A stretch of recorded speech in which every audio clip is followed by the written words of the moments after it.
नमस्कार, मैं दीपक शर्मा और मेरे यूट्यूब मंच पर आपका स्वागत है। दोस्तों, देश में आजकल ये चर्चा बड़ी गर्म है कि इस देश का सबसे अमीर आदमी मुकेश अंबानी है या गौतम अडानी है। अब दोनों ही आदमी सरकार के हैं, मोदी सरकार के हैं।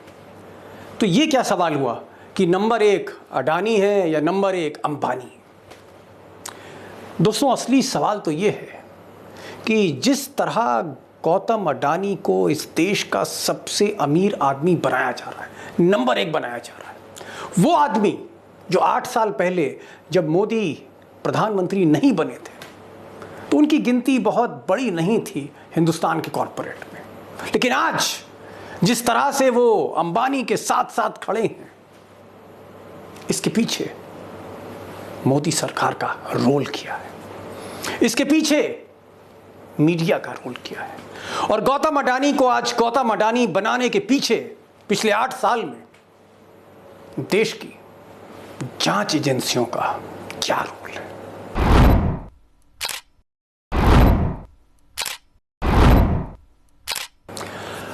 अब दोस्तों, अगर गौतम अडानी प्रधानमंत्री मोदी के नजदीकी ना होते तो नंबर 1 बनना तो दूर, देश का सबसे अमीर आदमी बनना तो दूर, गौतम अडानी की कंपनियों को आज कोई बैंक लोन न देता, उनका धंधा करना मुश्किल होता। क्योंकि आज की तारीख में अडानी ग्रुप देश का नंबर 1 कॉर्पोरेट ग्रुप है जिस पर सबसे ज्यादा कर्जा है, और ये कर्जा तकरीबन 2.25 लाख करोड़ का हो चुका है। इमेजिन करिए, 2.25 लाख करोड़ का कर्जा है उनके ऊपर, और उनके खिलाफ कई एजेंसियां जांच भी कर रही हैं। अब ये अलग बात है कि मीडिया चुप है, सरकार चुप है, जांच एजेंसियां चुप हैं, और ये जो इन्वेस्टिगेशंस हो रहे हैं, इंक्वायरीज हो रही हैं, इसके बारे में किसी को पता नहीं लग पाता है। अडानी ग्रुप की कंपनियों के खिलाफ सेबी और डीआरआई जांच कर रही है। ये जानकारी आज लोकसभा में लिखित जवाब के तौर पर वित्त राज्य मंत्री पंकज चौधरी की तरफ से दी गई। अब दोस्तों, ये जो एंकर कह रही हैं, आपने सच सुना कि सरकार ने, देश के वित्त मंत्रालय ने एक जांच के आदेश दिए थे जहां पर अडानी को लेकर, अडानी ग्रुप को लेकर विदेश से जो निवेश आया था उस पर सवाल उठे थे, और विपक्ष ने भी हंगामा इस पर काफ़ी खड़ा किया था संसद में। लेकिन मैंने कहा पब्लिक मेमोरी थोड़ी शॉर्ट होती है, लोग भूल गए। लेकिन एक बात ये भी है कि इस जांच में आगे क्या हुआ पता नहीं लगा, और मेरी कोशिश होगी कि आपको मैं बताऊं कि आखिर ये मामला क्या था जब अडानी पर कुछ गंभीर आरोप लगे थे। हालांकि अडानी हमेशा से कहते रहे कि आरोप बेबुनियाद है। अब दोस्तों, जो भी बड़ी कंपनियां इस देश में हैं वो बैंक से भी लोन लेती हैं, वो शेयर मार्केट से भी पैसा उठाती हैं, वो हिंदुस्तान की जो बाकी वित्तीय कंपनियां हैं उनसे भी पैसा लेती हैं, और वो विदेश से भी पैसा लेती हैं, विदेश से भी निवेश आता है, फॉरेन इन्वेस्टमेंट भी आता है। तो इससे पहले कि मैं ये कहानी बताऊं अडानी के बारे में, मैं चाहता हूं इन पहले 3 कंपनियों के आप नाम जानें। ये मॉरिशस बेस्ड कंपनियां हैं, और इन कंपनियों के नाम हैं Albula investment fund, Cresta fund, APMS investment fund, और उसके बाद एक और कंपनी है एलारा इंडिया अपॉर्चुनिटीज़ फंड। लेकिन ये जो पहली 3 कंपनियां हैं, अल्बुला, क्रेस्ट्रा और एपीएमएस, ये मॉरिशस में कंपनियां थीं। इनके कुछ जो बिजनेस थे वो डीलिंग्स शेडी थी, वो मैं बाद में बताऊंगा। इन कंपनियों ने तकरीबन, आप मान सकते हैं, 40-45 हज़ार करोड़ रुपया अडानी ग्रुप में निवेश किया था। यानी ये पैसा विदेश से अडानी के पास आया था, इन कंपनियों के ज़रिए आया था। तो करीबन मई 2021 में एक कंपनी है national securities depository limited, NSDL, SEBI के साथ काम करती है, और सेबी के बारे में तो आप जानते हैं कि जो भी शेयर मार्केट है उसको रेगुलेट करने का काम सेबी का है। तो इन्होंने कुछ गड़बड़ियाँ पाई, और वो जो गड़बड़ियाँ पाई तो अखबारों में खबर छपी कि अडानी का जो विदेश से पैसा आ रहा है और जिन कंपनियों से पैसा आ रहा है, उन कंपनियों ने बहुत सी रेगुलेशंस को फॉलो नहीं किया है। अब कुछ दिनों के बाद एक और कंपनी का नाम आया। इस कंपनी का नाम है Elara India opportunities fund, Elara India opportunities fund. और ये वो कंपनी है, ये भी मॉरिशस में है। और इस कंपनी ने तकरीबन अपनी 97% पूंजी, 97%, यानी पूरी पूंजी करोड़ों रुपए की, वो अडानी ग्रुप में लगा रखी है। इस पर भी इसी तरह के आरोप लगे। और उसके बाद कुछ अखबारों में छपा, कुछ में नहीं छपा। और फिर विपक्ष ने इस पर सवाल उठाना शुरू कर दिया पार्लियामेंट में। तो पार्लियामेंट में अगर सवाल उठ जाए तो जवाब तो देना ही होगा, आप जवाब से बच नहीं सकते। और लिहाजा जब विपक्ष ने तीर चलाए तो निर्मला सीतारमण तो पीछे रहीं, लेकिन पंकज चौधरी, ये साहब जो उत्तर प्रदेश से आते हैं और केंद्रीय राज्य वित्त मंत्री हैं, इन्होंने स्वीकार किया कि हाँ कुछ गड़बड़ हुआ है। और पंकज चौधरी ने कहा कि कुछ कंपनियां हैं, उन कंपनियों को लेकर शिकायत आई है सेबी से, और ये अडानी ग्रुप में इन्होंने निवेश किया है, और हमने इसकी जांच डीआरआई को, डायरेक्टरेट ऑफ रेवेन्यू इंटेलिजेंस, और सेबी को इसकी जांच दे दी है। और उसके बाद जैसे इस पूरे मामले में पर्दा डाल दिया गया। उसके बाद मीडिया चुप हो गई, जांच एजेंसियां चुप हो गई, और अडानी जी ने कहा कि नहीं नहीं, ये तो सिर्फ एक कुछ गलतियों को बहुत बड़ा चढ़ा के बताया जा रहा है, ऐसा कुछ नहीं है। और कुछ महीनों के बाद लोग भूल गए। लेकिन एक फिर खबर छपी, और खबर छपी उसमें ये कहा गया कि ये जो 3 कंपनियां हैं जिन पर आरोप लगे हैं, क्रेस्टा, उसके बाद अल्बुला और एलारा, जी हाँ, जो कंपनियां अडानी में निवेश कर रही थी, इन्हीं कंपनियों ने 2009 में, खासकर क्रेस्टा और अल्बुला, अगर आप ये ग्राफिक्स देखिए, 6.86% इन्होंने निवेश किया रुचि सोया में, और एलेरा ने 4% निवेश किया रुचि सोया में 2015 में। और इन्होंने जो निवेश किए उसके बाद रुचि सोया दिवालिया हो गई, उसमें तमाम फाइनेंशियल इरेगुलरिटीज हुई, और इन कंपनियों ने जो पैसा डाला था रुचि सोया में, रुचि सोया धीरे धीरे दिवालिया हुई, मैनेजमेंट उसका दिवालिया हो गया, कंपनी बंद हो गई। और बाद में इसी बंद कंपनी को खरीदने की कोशिश गौतम अडानी ने की थी। जी हाँ, गौतम अडानी ने, जिस पर इन्हीं मॉरिशस की कंपनियों ने निवेश किया था। लेकिन बाजी मार ले गए रामदेव ने प्रेशर लगाकर, दबाव डाल के दिल्ली से कौड़ियों के भाव रुचि सोया को खरीद लिया। कुल मिलाकर वो जो कंपनियां हैं, क्रेस्टा, अल्बुला और एलारा, जो मॉरिशस से फंड्स भिजवा रही थी, उसको लेकर बहुत सी चर्चाएं हो रही हैं। चर्चा इसलिए हो रही है कि मॉरिशस में जो भी काला धन है, नंबर 2 का पैसा है, वो हिंदुस्तान से मॉरिशस जाता है, वहाँ उसकी मनी लॉन्ड्रिंग होती है, और फिर किसी और अकाउंट से, खाते से या किसी और देश से वो पैसा वापस आता है। तो विपक्ष ने सवाल उठाया कि ये जो 3 कंपनियां पैसा दे रही थी, ये क्या नंबर 2 का पैसा था?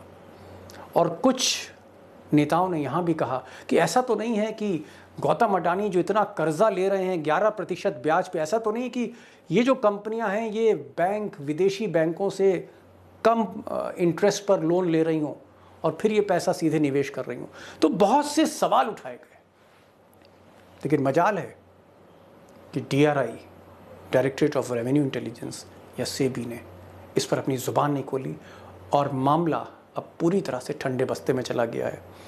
अडानी ग्रुप का ये कहना है कि ये सिर्फ और सिर्फ उनके विरोधियों ने एक साजिश रची थी, और इसके बाद इस मामले की इतिश्री हो गई। दोस्तों, कुछ और मामले भी अडानी ग्रुप पर, कुछ और भी आरोप लगे, कुछ और भी शिकायतें हुई, डीआरआई में भी मामला गया। लेकिन हकीकत यह है कि आज अगर आप सरकार से कोई आरटीआई डालें, या आप वित्त मंत्रालय से पूछना चाहें, या आप डीआरआई से या एनफोर्समेंट डायरेक्टरेट से या कोई भी जानकारी आप लेना चाहें, कम से कम अडानी के बारे में आपको कोई जानकारी नहीं देगा। सवाल इस बात का नहीं है, सवाल यह है कि आखिर एक ऐसी कंपनी जिसके बिजनेस मॉडल में कई खामियां हों, उस कंपनी को मोदी जी नंबर 1 कंपनी हिंदुस्तान की क्यों बनाना चाहते हैं? एक ऐसी कंपनी जो कर्जे में डूबती चली जा रही है, जिस पर सबसे ज्यादा कर्जा इस देश में, उसको नंबर 1 मोदी जी क्यों बनाना चाहते हैं? अब दोस्तों, व्यापार और बिजनेस का एक ही यूनिवर्सल मॉडल है, एक ही मॉडल है जो दुनिया ने अब तक देखा है, और वो मॉडल प्रॉफिटेबिलिटी, मुनाफे पर आधारित रहता है। जिसका जितना मुनाफा उतनी ही वो कामयाब कंपनी कहलाएगी। लेकिन आपको जान के हैरत होगी कि अडानी का ये मॉडल कतई नहीं है। और अगर आप आंकड़े देखेंगे, जो ताजे आंकड़े हैं, मार्च तिमाही के जो आंकड़े आप देखेंगे, इकोनॉमिक टाइम्स की मैं आपको खबर दिखाना चाह रहा हूं, और अगर ये खबर आप देखेंगे तो हिंदुस्तान की जो 10 सबसे ज्यादा प्रॉफिटेबल कंपनी, 10 बड़ी प्रॉफिटेबल कंपनी, उसमें नंबर 1 अडानी का कहीं नाम नहीं है। मिसाल के तौर पर ये लिस्ट आप देखें कि हिंदुस्तान की जो सबसे प्रॉफिटेबल कंपनी कौन सी है। नंबर 1 कंपनी है रिलायंस, जिसका प्रॉफिट है 67,000। उसके बाद टाटा स्टील नंबर 2 पे है, 41,000 करोड़ का मुनाफा है। TCS, Tata consultancy service, 38,000 crore से ज़्यादा का मुनाफा। फिर HDFC बैंक, जिसका भी मर्जर हुआ है, 38,000 crore. State bank of India, 36,356 crore का मुनाफा है। ICICI बैंक, 25,783 करोड़ का मुनाफा। इंडियन ऑयल, 24,491 करोड़ का मुनाफा। वेदांता, अनिल अग्रवाल जो NRI हैं, लंदन में रहते हैं, उनकी कंपनी वेदांता ग्रुप, 23,000 करोड़ से ज़्यादा का मुनाफा। इन्फोसिस, 22,146 करोड़ का मुनाफा। और ITC जो FMCG कंपनी सिगरेट बनाती है, 15,485 करोड़ का मुनाफा। अब इस पूरी फहरिस्त में जो हिंदुस्तान की टॉप 10 कंपनीज हैं, top 10 companies in terms of profit, मुनाफा, उसमें गौतम अडानी की अडानी ग्रुप, जो नंबर 1 अपने को बोलता है, उस नंबर 1 कंपनी का देश की 10 प्रॉफिटेबल कंपनियों में नाम नहीं है। अब ये स्थिति अगर मोदी प्रधानमंत्री ना होते, तो अगर किसी कंपनी का कर्जा ज़्यादा है और मुनाफा कम है, बिजनेस मॉडल गड़बड़ है, कोई भी बैंक 1 पैसा ना देता। लेकिन आपको जानकर ताज्जुब होगा कि सरकार के दबाव में अडानी जिस तरह से अपना बिजनेस बढ़ा रहे हैं, उनको 2,20,000, 2.20 लाख करोड़, तकरीबन 2.25 लाख करोड़ रुपया आज हिंदुस्तान के बैंकों ने दिया है। अब सोचिए कि अगर एक गलत फैसला अडानी ग्रुप ले ले और उसका बिजनेस बिखरने लगे, तो ये जो पैसा है, जिस पर इतना कर्जा है, इतना ब्याज है, इसको वापस कौन करेगा? नीरव मोदी या मेहुल चौकसी या विजय माल्या, ये सब बहुत छोटी मछलियां हैं अगर आप साइज देखेंगे अडानी के डेट का, कर्जे का। वाकई बैंक के लोग हैरत में पड़ जाते हैं कि आखिर इतना कर्जा दिन पर दिन क्यों दिया जा रहा है। और अडानी लगातार एक्विजिशंस करते जा रहे हैं। कभी वो सीमेंट कंपनी ले रहे हैं, कभी वो कोई और कंपनी ले रहे हैं, कभी वो सॉफ्टवेयर में जा रहे हैं, कभी वो डिफेंस में जा रहे हैं, और एक भी पैसा अपनी जेब से नहीं लगा रहे। सब के सब हमारे सरकारी बैंकों से पैसा लिया जा रहा है, और प्रॉफिट का आपने हाल देख लिया कि 10 की गिनती में कहीं भी नहीं है। अब दोस्तों, अगर अडानी ग्रुप का प्रॉफिट जो है वो 10,000 करोड़ के आसपास है और कर्जा 2.25 लाख करोड़ है, तो ये हमारे देश की अर्थव्यवस्था के लिए, हमारे देश की बैंकिंग व्यवस्था के लिए एक बहुत बड़ा रिस्क है, बहुत बड़ा जोखिम है। सवाल एक जहन में सिर्फ इतना आता है कि देश के लिए इतना बड़ा रिस्क आज के दौर में, जब महंगाई बढ़ी है, बेरोजगारी बढ़ी है और अर्थव्यवस्था चरमरा रही है, इतना बड़ा रिस्क इस देश का बादशाह, इस देश का प्रधानमंत्री नरेंद्र मोदी, आखिर वो इतना बड़ा रिस्क क्यों ले रहे हैं और बैंकों को इस जोखिम में क्यों डाल रहे हैं जहां हमारा आपका पैसा जमा है? ये सवाल बड़ा है, क्योंकि जहां तक जांच की बात है, DRI से भी आपको पता है, CBI, इनकम टैक्स, ED, इनका कोई मतलब नहीं है। और हमेशा से अडानी बेदाग होकर निकलेंगे जब तक मोदी है। लेकिन ये जो जोखिम है, 2.25 लाख करोड़ से ज़्यादा का कर्जा और प्रॉफिट नहीं, बिजनेस मॉडल गड़बड़, ये रिस्क, ये जोखिम में मोदी जी बैंकों को क्यों डाल रहे हैं आज के इस दौर में? सवाल ये है। और मैं चाहूँगा आपके सजेशन, आपके जवाब, आपके कमेंट्स मैं पढ़ूंगा और जवाब भी दूंगा। तो आज बस इतना ही। ये वीडियो अगर आपको अच्छा लगा, पसंद आया, तो आप इसको ज़रूर शेयर करिए। और मैं ये भी चाहूँगा कि आप इस चैनल को सब्सक्राइब करिए, अपने दोस्तों से कहिए, लाइक माइंडेड फ्रेंड्स से कि वो इसको सब्सक्राइब करें, बेल नोटिफिकेशन दबाइए, क्योंकि मेरी जो आवाज़ है वो दरअसल आपकी आवाज़ है, आपके लिए। तो आज बस इतना ही। नमस्कार।